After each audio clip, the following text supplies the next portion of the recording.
cityscape of Port Harcourt, Nigeria, where the sun glints off the glass towers and the Niger Delta hums with life.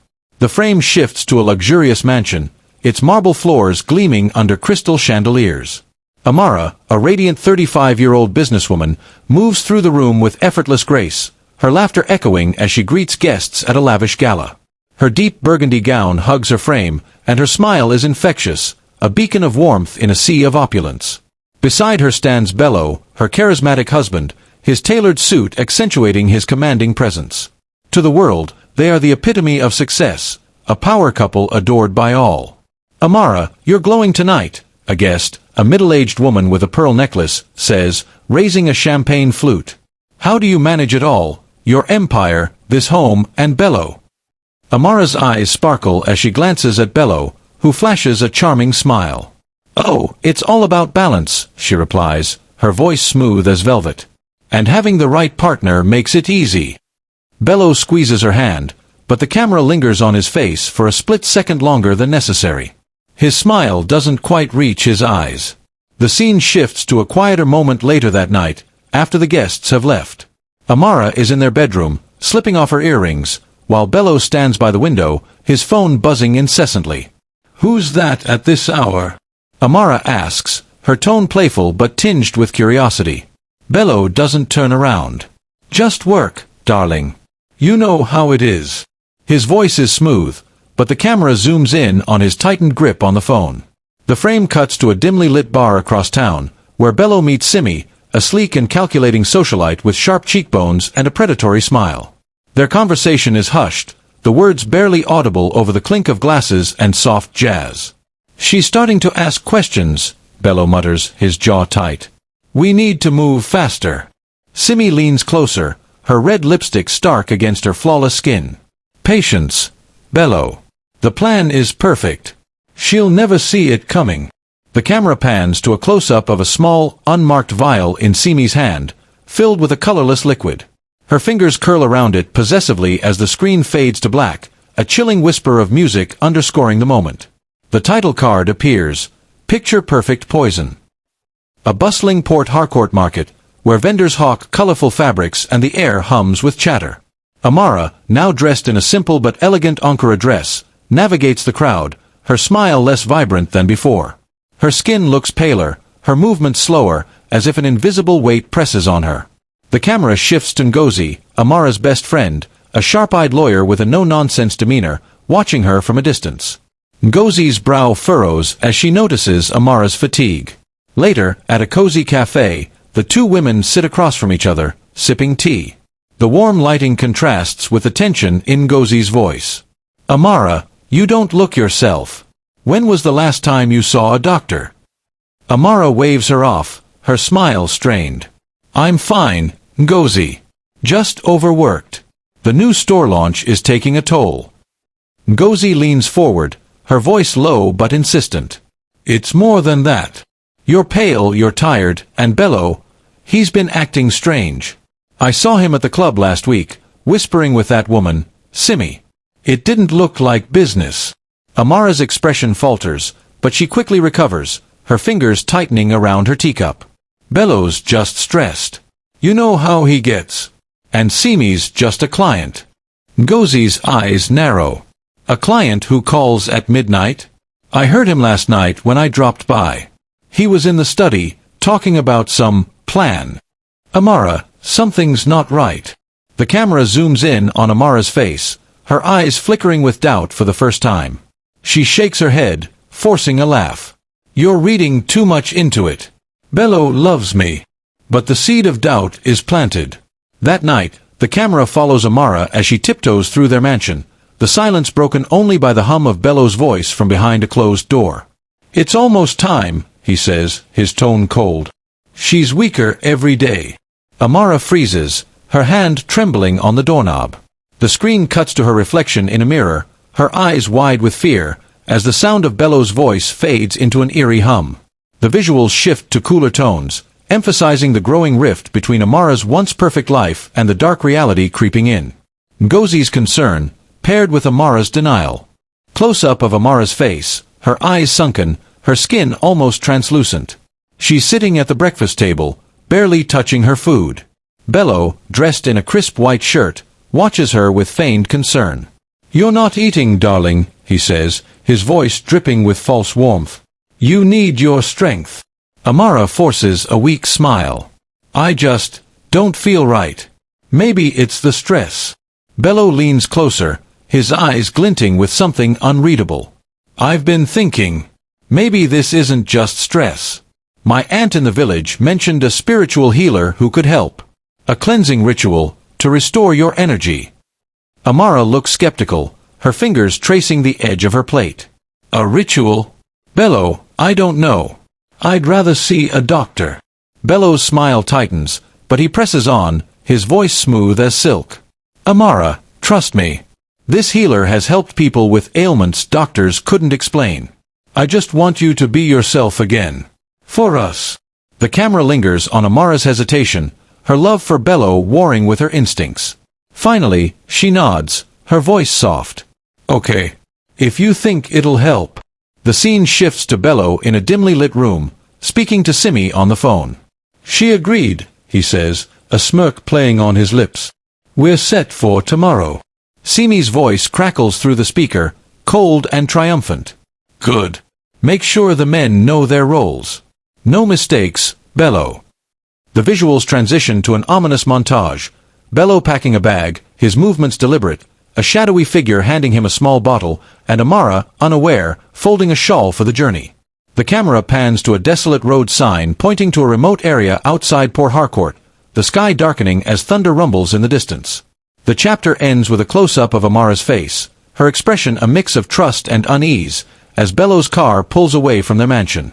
The suspense builds. Bello's sleek black SUV as it winds through the outskirts of Port Harcourt, the city's lights fading into the distance.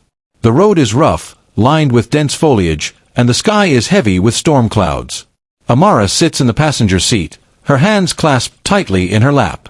Bello drives in silence, his jaw set, his phone buzzing in the console. Two men, introduced as friends of the healer, sit in the back, their faces obscured by shadows. The camera catches their furtive glances, their hands fidgeting with something unseen. Amara breaks the silence, her voice trembling slightly. "Bello, how far is this place? It feels like we've been driving forever." Bello's tone is clipped. "Not much longer. The healer's place is remote for a reason. Privacy is part of the process." One of the men, a burly figure with a scar across his cheek, chuckles softly, but there's no warmth in it. Amara glances back, her eyes narrowing. "Who are these guys again?" she asks, her voice barely above a whisper. Bello's grip tightens on the steering wheel. "They're with the healer. They know the way." Zooms in on Amara's face, her unease palpable. She pulls her shawl tighter around her shoulders, her eyes darting to the dark forest outside. The sound design amplifies the tension, the hum of the engine, the buzz of Bello's phone, and the distant howl of wind. A flashback cuts in, Ngozi's warning at the cafe, "Something's not right." Amara's breath quickens, her instincts screaming, but she pushes the fear down, clinging to her trust in Bello. The car pulls into a clearing, the headlights illuminating a ramshackle structure half hidden by trees. The camera pans to a signpost, weathered and barely legible, "No Man's Land." Amara's voice trembles as she speaks. "This is it. It doesn't look safe." Bello's smile is cold, his eyes avoiding hers. "Trust me, Amara. This is where you'll be healed." The chapter ends with the car door slamming shut, the sound echoing like a gunshot. The visuals, unsettling angles, muted colors, and the growing storm, heighten the sense of dread. Desolate clearing, the ramshackle structure looming like a ghost in the moonlight. Amara steps out of the car, her movements sluggish, her face pale. Bello and the two men lead her toward a small fire pit where a figure in a hooded cloak waits, their face obscured. The air is thick with the scent of burning herbs, and the sound of distant drums adds an eerie rhythm. The hooded figure hands Amara a chipped clay cup filled with a dark, murky liquid. "Drink," they say, their voice low and gravelly. "This will cleanse your spirit." Amara hesitates, her fingers trembling as she takes the cup. "What's in it?" she asks, her voice barely audible. Bello steps closer, his hand on her shoulder, his touch no longer comforting. It's just herbs, Amara. For the ritual. You want to feel better, don't you? The liquid, its surface catching the firelight. Amara brings the cup to her lips, her eyes searching Bello's face for reassurance. His expression is unreadable, his gaze fixed on the cup. She takes a sip, grimacing at the bitter taste. It's awful, she murmurs, her voice slurring slightly. Finish it, Bello says, his tone sharp. The fleeting smirk on one of the men's faces, a chilling confirmation of their intent. Amara drinks the rest, her movements growing sluggish. The world tilts, the firelight blurring into streaks. She stumbles, clutching Bello's arm. Bello, something's wrong, she whispers, her voice fading. His face is a mask of indifference. It's just the cleansing, darling. Let it work. The camera shifts to Amara's point of view, the world spinning as she collapses to the ground. Bello's face looms above her, his eyes cold and distant, a stranger's gaze in the man she loved. The screen darkens, the sound of her labored breathing fading into silence. A single line of text appears, the bitter drink. Darkness, the only sound a faint, labored gasp. A heartbeat pulses in the audio, slow and erratic, as the screen reveals Amara, buried in a shallow grave, her face barely visible beneath a thin layer of dirt. Her eyes are wide with terror, her hands clawing weakly at the earth pressing down on her. The air is suffocating, the weight of the soil crushing her chest. Flashbacks flicker across the screen, Bello's cold gaze as he watched the men shovel dirt over her, Simi's mocking laughter echoing in the distance, and the bitter taste of the drugged concoction lingering on her tongue. Bello, why? Amara's voice is a hoarse whisper, her words swallowed by the earth. The camera lingers on her trembling lips, her breath shallow. The visuals are claustrophobic, tight shots of her face, the dirt caking her skin, and the faint glow of moonlight filtering through the loose soil above. A memory cuts in, Amara at a charity event, radiant and laughing, surrounded by friends. You're unstoppable, Amara, Ngozi's voice echoes from the past. The contrast is gut-wrenching, amplifying the horror of her current plight. Back in the grave, Amara's fingers scrape against a root, her nails splintering. Her body screams for surrender, but something deeper, a primal will to live, ignites within her. On her eyes, a spark of defiance flickering despite her weakening state. I won't die here, she whispers, her voice trembling but resolute. The sound of her heartbeat grows stronger, sinking with the rhythmic thud of her hands pushing against the earth. The men's voices linger in a flashback. She's gone, one says, laughing. No one will find her out here. Amara's bloodied hand breaking through a thin layer of dirt, her fingers twitching in the cold night air. The screen fades to black, the sound of her gasping breath echoing as the title card appears, The Cold Earth. The visceral imagery and Amara's raw desperation keep viewers on edge, desperate to see if she escapes her living tomb. Amara's hand, trembling as it claws through the dirt. Moonlight spills across the desolate landscape, illuminating the shallow grave along the east-west road. The sound design is haunting, the rustle of leaves, the distant howl of a jackal, and Amara's ragged breathing. Her face emerges from the earth, caked in mud, her eyes wild with fear and determination. She gasps, sucking in the cold night air, her body shaking from the ordeal. Flashbacks weave through the scene, showing fragments of Amara's life. Her as a child, running through a vibrant Port Harcourt market with her mother, her first business pitch, nervous but fierce, and Bello's proposal, his smile once warm and genuine. You're my everything, he had said, the memory now tainted by betrayal. These glimpses fuel her resolve, each one a spark keeping her alive. I have to live, Amara mutters, her voice barely audible. For me, for justice. The camera pans to her trembling hands, bloodied and raw, as she drags herself from the grave. Her body is weak, her vision blurry, but her spirit refuses to break. She collapses onto the ground, staring at the stars above, their faint light a symbol of hope. A tense moment unfolds as headlights flicker in the distance. Amara freezes, her breath catching. Is it Bello, returning to ensure her death? The camera cuts to her perspective, the lights growing closer, the sound of an engine rumbling. She crawls behind a bush, her heart pounding. The vehicle passes, a stranger's truck, oblivious to her presence. Relief washes over her, but her strength is fading fast. The visuals shift to a dreamlike sequence. Amara imagines Ngozi's voice, urging her to fight. You're stronger than this, Amara. Get up. The camera returns to her, now crawling toward the road, her movements agonizingly slow. The chapter ends with her collapsing at the edge of the pavement, her hand outstretched as if reaching for salvation. The title card fades in, The Will to Live. The emotional weight of Amara's survival instinct and the looming threat of discovery. Amara, sprawled on the roadside, her body battered but her eyes burning with defiance. The night is cold, the wind whistling through the trees. Her hands, bloodied and torn, tremble as she pushes herself to her knees. The sound of her labored breathing fills the silence, punctuated by the occasional chirp of crickets.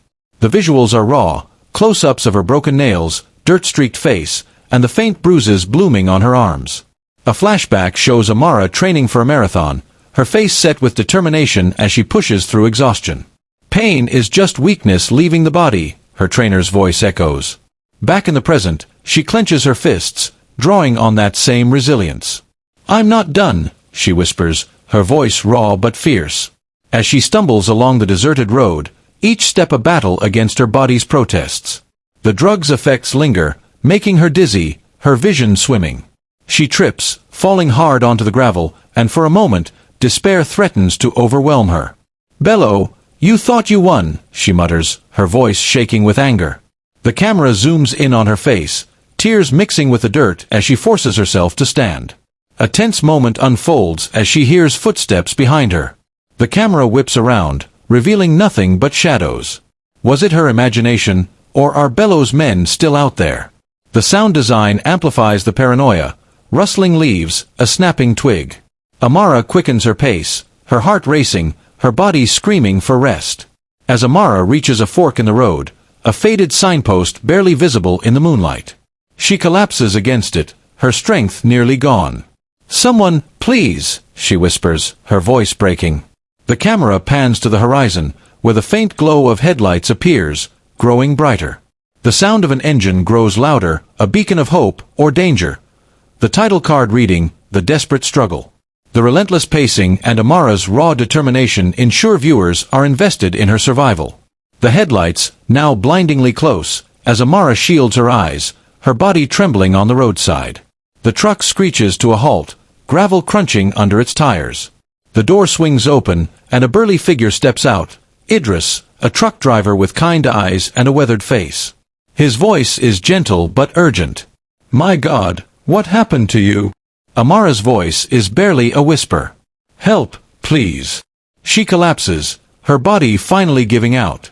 Idris rushes to her side, his face a mask of shock as he takes in her dirt-caked clothes and bloodied hands.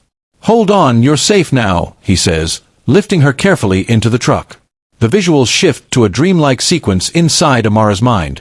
She's running through a field, free and unburdened, her laughter echoing. The contrast with her current state is stark, amplifying the emotional stakes.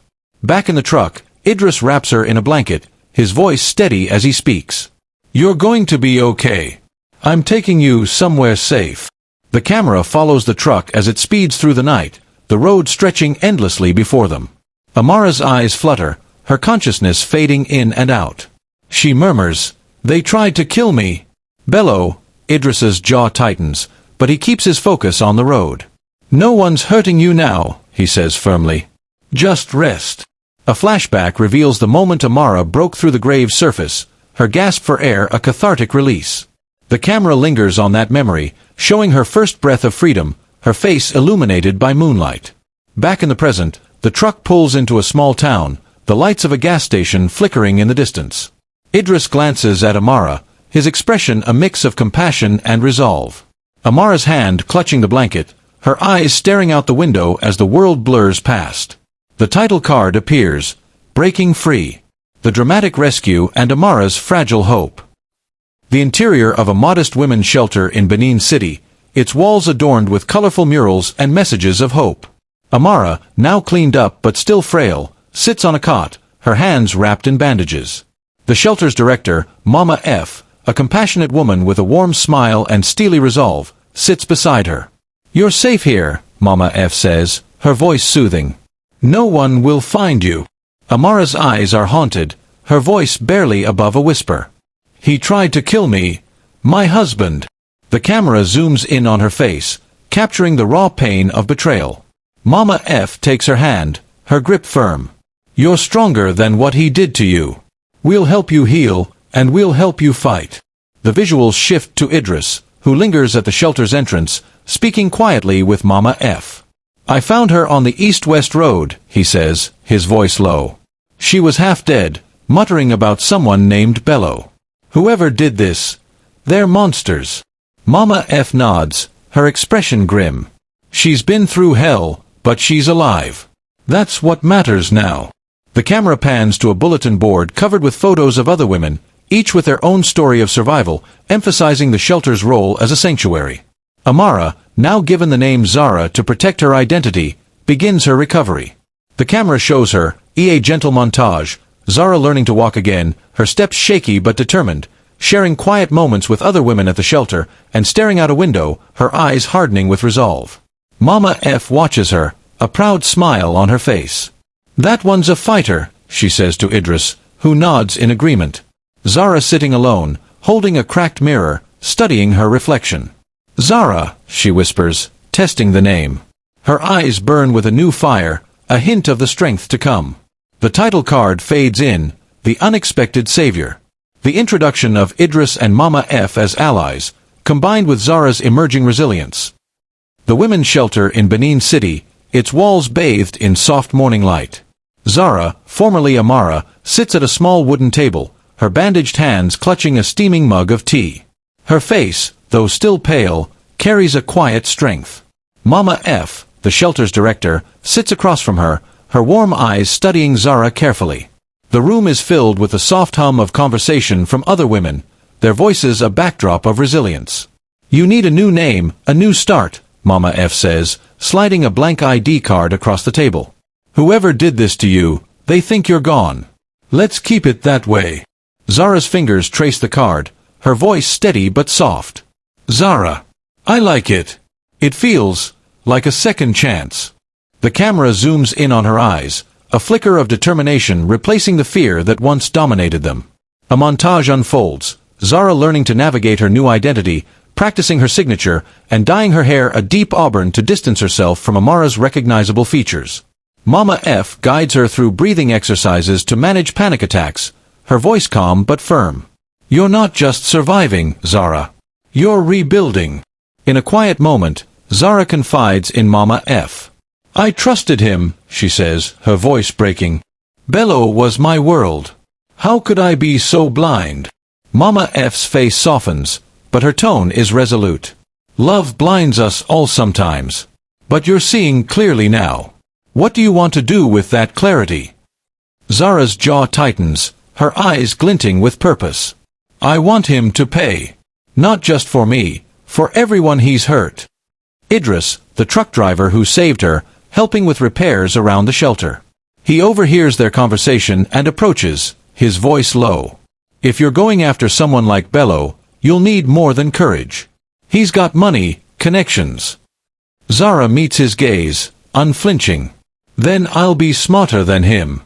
He won't see me coming. The visuals transition to Zara studying maps of Port Harcourt, her fingers tracing routes back to the city that nearly killed her. Her packing a small bag, her new ID tucked inside, as Mama F watches with a mix of pride and concern. The title card fades in, a new identity forged in secret. The transformation of Amara into Zara, paired with her growing resolve. Zara training in the shelter's small courtyard, her movements deliberate as she jogs in place, sweat beading on her forehead. The physical therapy is grueling, but her face radiates determination. Flashbacks intersperse the scene, Amara commanding a boardroom, her voice confident, Amara laughing with Ngozi at a beachside cafe. These memories fuel Zara's resolve, each step a reclaiming of her strength. Inside, Zara sits with Mama F and a small group of women, sharing stories of survival. One woman, Grace, speaks softly. My husband thought he could break me. But I'm here, breathing. That's my victory. Zara nods, her voice steady. They think they can erase us. But we're not ghosts. We're fire. The camera catches the spark in her eyes, a quiet ferocity taking root. Mama F hands Zara a burner phone. If you're going back to Port Harcourt, you need to be careful. Start with information. Find out what Bello's doing, who he's with. Zara dials a number, her hands steady. Ngozi in Port Harcourt, answering her phone with a wary, "Hello." Zara hesitates, then speaks in a low voice. "Ngozi, it's me. I'm alive." The camera captures Ngozi's shock, her hand trembling as she grips the phone. "Amara. Oh my God, where are you? Bello said you were gone." Her voice cracks, relief and fear mingling. "I can't explain now," Zara says. "But I need your help. Watch Bello. Tell me everything." Ngozi agrees, her voice resolute despite her tears. The visuals shift to Zara at night, staring at a photo of her and Bello, her thumb brushing over his smiling face. She tears it in half, her expression hardening. "You thought you buried me," she whispers. "But I'm coming for you." Zara standing at the shelter's gate, the horizon glowing with the promise of dawn. The title card appears, The Seeds of Resilience. The emotional weight of Zara's transformation and her secret call to Ngozi. Port Harcourt's glittering nightlife, where Bello and Simi clink champagne glasses at an upscale rooftop bar. Bello's smile is polished, but his eyes dart nervously, as if expecting a ghost. Simi, draped in a sleek black dress, leans close, her voice low. "Relax, Bello. She's gone. We did it perfectly." Bello nods, but his fingers tighten around his glass. Ngozi's been asking questions. She's suspicious. Simi's smile is cold. "Then deal with her. We've come too far for loose ends." The camera pans to a shadowy corner of the bar, where Zara watches from beneath a wide-brimmed hat, her auburn hair tucked away. Her new identity shields her, but her eyes burn with quiet rage. The visuals juxtapose Bello and Simi's carefree arrogance with Zara's silent vigilance, creating a tense dramatic irony. Zara slips away, meeting Ngozi in a dimly lit alley. Ngozi's face is a mix of relief and fear as she hugs Zara tightly. "I thought you were dead," she whispers. "Bello told everyone you had a breakdown, left town." Zara's voice is steely. "He tried to bury me alive, Ngozi. But I'm here, and I need proof, something to nail him and Simi." Ngozi hands her a flash drive. "Bank records, messages. I've been digging. They're funneling money through a shell company. It's not much, but it's a start."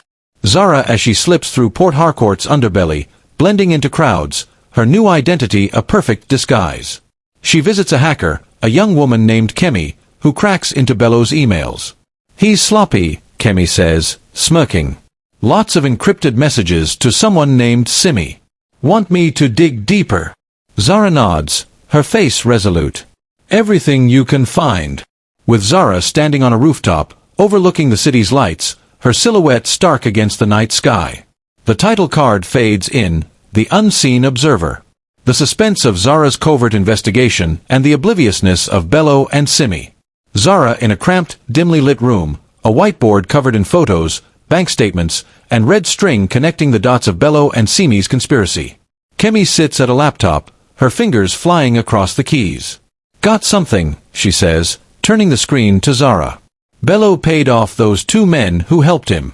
Wire transfers to offshore accounts." Zara's eyes narrow. "Can you trace them?" Kemi grins. "Already did. One's hiding in Lagos, the other's still in Port Harcourt. Cocky too, he's been posting on social media." Flashback, the 2 men, their faces now clear, laughing as they buried Amara. The memory fuels Zara's resolve. She meets Ngozi at a hidden cafe, the air thick with tension. "I found one of the men," Zara says, sliding a photo across the table. "His name's Chaik. He's our way in." Ngozi's voice trembles. "This is dangerous, Amara, Zara. If Bello finds out you're alive." Zara's smile is grim. "He won't. Not until I'm ready."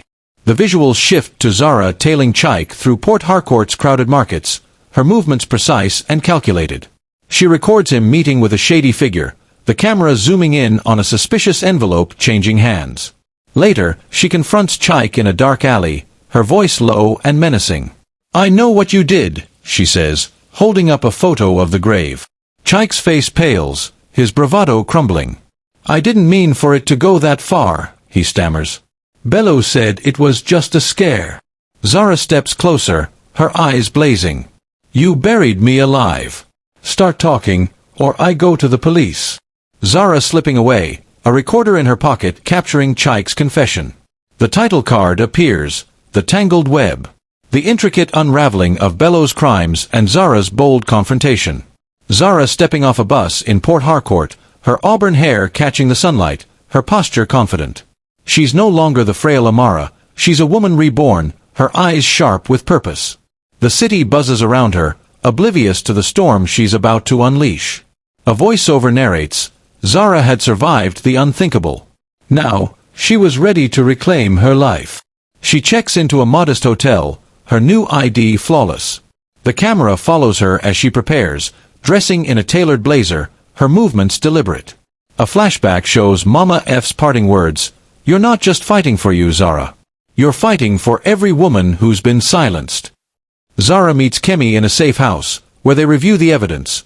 Chaik's confession, bank records, and incriminating messages between Bello and Simi. This is enough to bury them, Kemi says, her voice excited.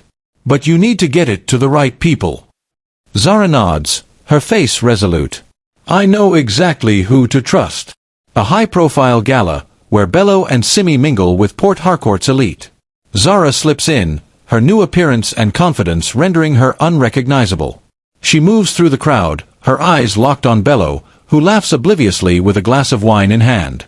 The tension is palpable, the camera alternating between Zara's steely gaze and Bello's carefree demeanor. In a quiet moment, Zara overhears Simi whispering to Bello. We're untouchable now. The money's clean, and Amara's gone. Zara's lips curve into a faint, dangerous smile. The chapter ends with her slipping a USB drive into an envelope, addressed to a trusted journalist. The title card fades in, the calculated return. The suspense of Zara's infiltration and the looming exposure of Bello and Simi ensure viewers are desperate for the next chapter. A glittering gala in Port Harcourt, the city's elite swirling in a sea of designer gowns and tuxedos. The chandeliers cast a golden glow, but the atmosphere is charged with tension.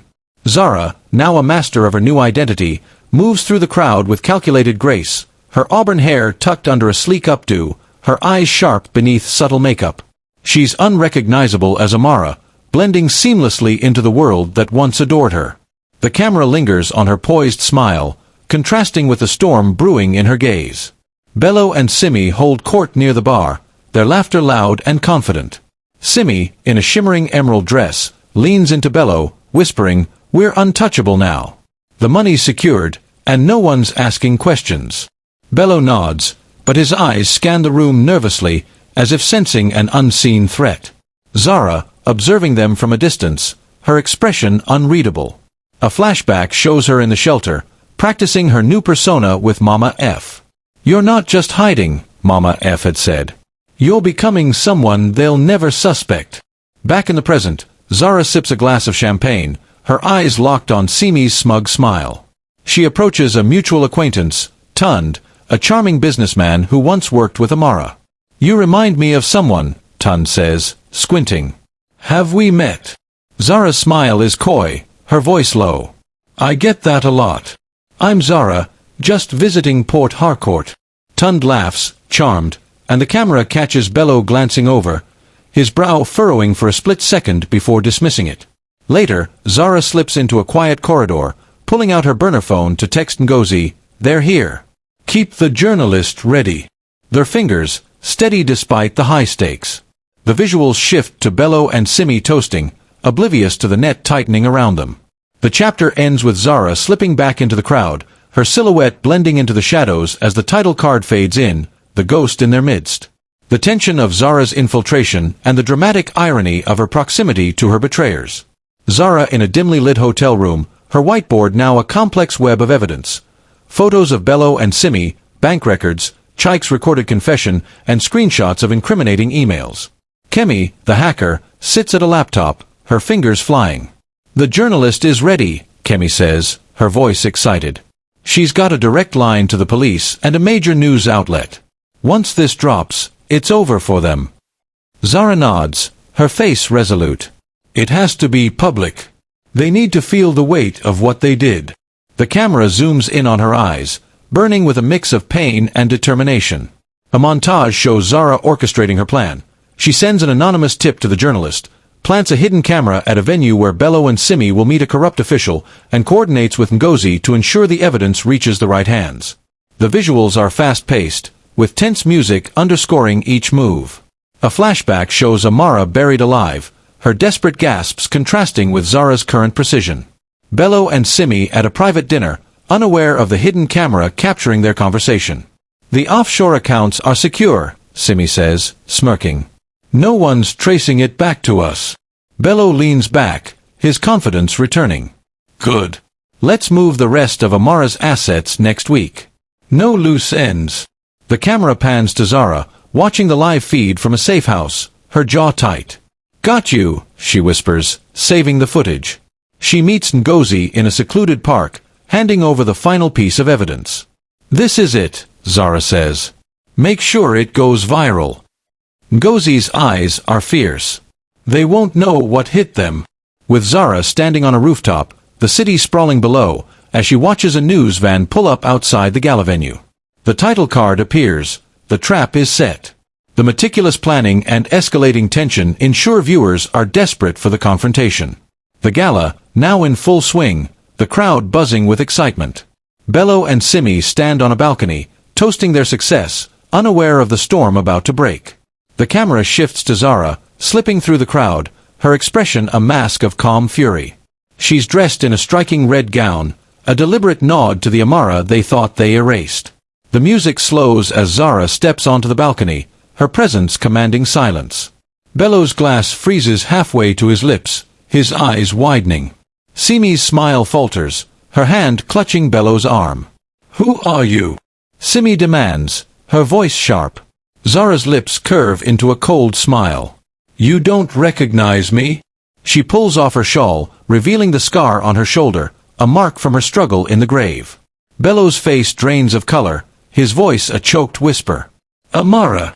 Face, her eyes blazing. You left me for dead, Bello. You and Simi buried me alive. The words hang in the air, her voice steady but laced with pain. The crowd murmurs, phones already recording the moment. Simi recovers, her voice dripping with venom. You're delusional. Amara's gone. You're just a desperate imposter. Zara steps closer, unflinching. Am I? Then explain this. She holds up her phone, playing Chaik's recorded confession, his voice echoing, Bello told us to bury her. He said no one would find her. Gasps ripple through the crowd, the camera capturing their shock. Bello stammers, his charm crumbling. This is a setup. She's lying. But the evidence is undeniable, and the crowd's whispers grow louder. Zara's voice cuts through, unwavering. You took everything from me. But I'm still here. And you're finished. Security guards approaching, the crowd erupting in chaos, and Zara standing tall, her eyes locked on Bello's panicked face. The title card fades in, the confrontation, you left me for dead. The raw emotion and dramatic reveal. A newsroom, screens flashing with breaking news, Port Harcourt power couple exposed in murder plot. The journalist, a sharp-eyed woman named Ada, narrates the story, her voice urgent. Amara, presumed dead, has returned with irrefutable evidence against her husband, Bello, and his accomplice, Simi. The screen shows Zara's confrontation at the gala, now viral on social media, with millions of views. Bello and Simi being led away in handcuffs, their faces ashen, Chaik and the second henchman arrested in a dramatic raid, and Zara's evidence, bank records, messages, and the hidden camera footage, splashed across every major outlet.